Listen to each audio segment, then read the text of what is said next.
You own nothing. The average American pays $219 every month for things they will never actually own. There's a man at a grocery store checkout right now bleeding $10 a month for software he thought he bought. He cannot stop. His files are hostage. In this video, I am going to expose the hidden system that engineered this trap. The psychological playbook they use to make escape feel absolutely impossible. And the terrifying endgame that nobody is talking about. But let me be absolutely clear with you right now. That man at the checkout is not just a tragic story. That man is you. This is not an annoying update.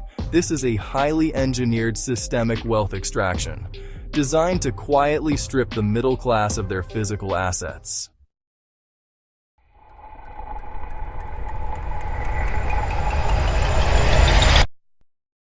To understand how an entire nation lost its ownership, we have to go back to 2013. This was the exact moment the trap was set. Back then, if you were a graphic designer or a photographer, you bought Adobe Photoshop. You paid for it once, installed it directly onto your hard drive, and owned it forever. It was your personal tool, resting securely inside your own house.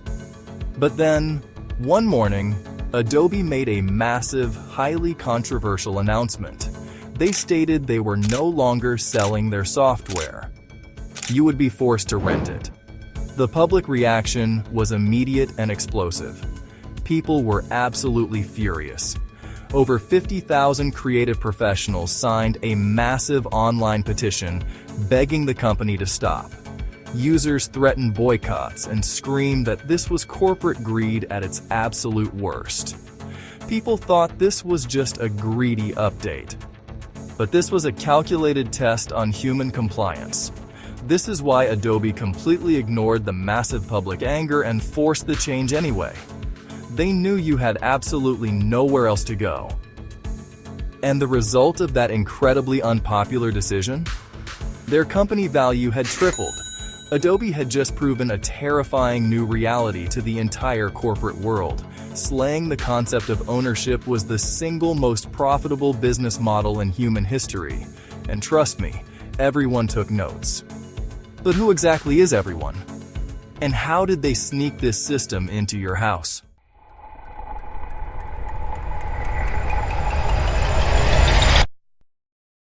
When Adobe's profits exploded, the rest of the corporate world watched in absolute awe. The dominoes began to fall. Microsoft realized selling a physical disk was a terrible financial mistake. So, Office was stripped from physical shelves and became a mandatory monthly fee. Then came the music industry. You used to buy physical CDs or individual digital songs. That song belonged to you. You could play it offline forever without asking for permission. Then Spotify arrived and whispered a very seductive new deal into your ear. Stop buying music. Just rent everything we have. You traded your ownership for instant convenience without realizing you were making a permanent trade. Then Netflix did the exact same thing to the movie industry. You killed your own DVD collection because renting a digital library felt like an incredible upgrade. This shift started quietly with software, but the system tasted the endless profits of renting. So, physical products were violently dragged into the exact same model. This is why car manufacturers now charge a monthly subscription just to turn on your heated seats. Seats that are already physically installed in the car, sitting in your own driveway.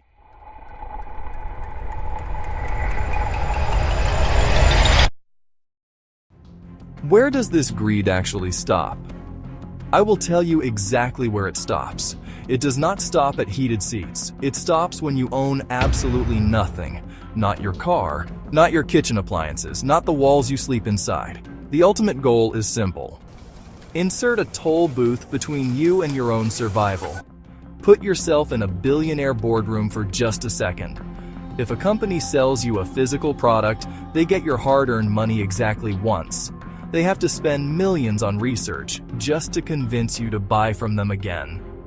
But if they can convince you to rent that exact same product, they drain your bank account forever. And once you build a daily habit, you are trapped. Your precious family photos are locked securely inside their cloud storage. Your personalized playlists and daily work files are entirely dependent on their ecosystem. If you stop paying, your digital life evaporates. You did not sign up for a service. You signed up for a hostage situation. And the most frustrating part of this entire illusion?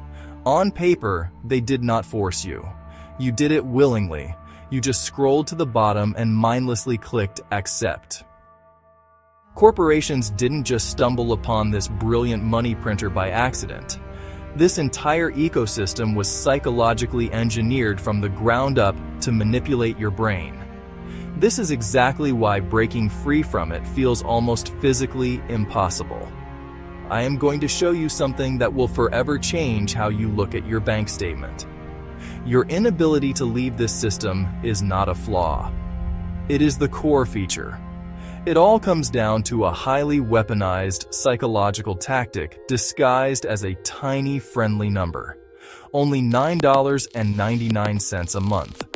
The human brain is notoriously terrible at calculating long-term, invisible costs.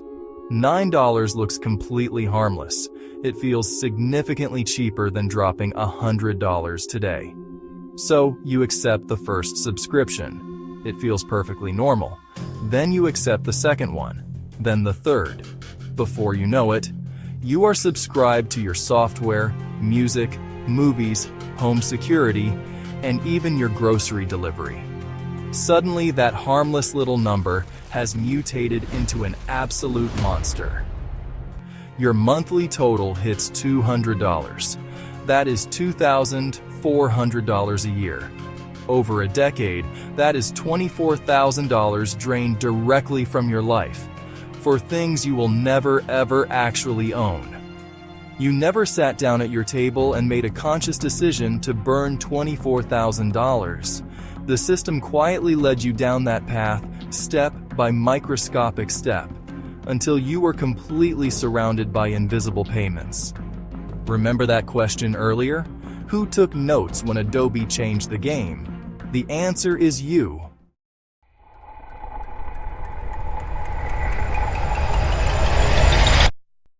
You became the perfect, compliant renter. For generations, owning something meant one very specific, powerful thing: absolute control. When you own a physical item, no corporation can barge into your house and demand more money. But in the modern subscription world, you have surrendered that control completely. The company holds all the leverage. They can pull the plug on the server at any moment. They can double the price overnight, and you have absolutely no choice but to pay it. They can simply lock you out. Look at what happened in 2022. When geopolitical sanctions hit, Adobe completely suspended all of its services for users in Russia. Imagine being a graphic designer in Moscow that morning, sitting down to finish a client project. You click the familiar Photoshop icon. But instead of your workspace, a cold gray error message appears. Access denied. You refresh the page. Nothing. You begin to completely panic, realizing the heavy portfolio you spent 10 years meticulously building is gone. The active client files you need to feed your family, instantly, irrevocably gone. You didn't break a single rule. You paid your monthly fee. But with the flip of a single digital switch, your entire livelihood was permanently erased. Sitting in the glow of that locked screen, those designers realized the horrifying truth. They didn't own a thing. They were just digital sharecroppers working on Adobe's land. It completely shattered the ultimate illusion we have been blindly living under. Ownership was never just a boring economic concept. It was freedom itself.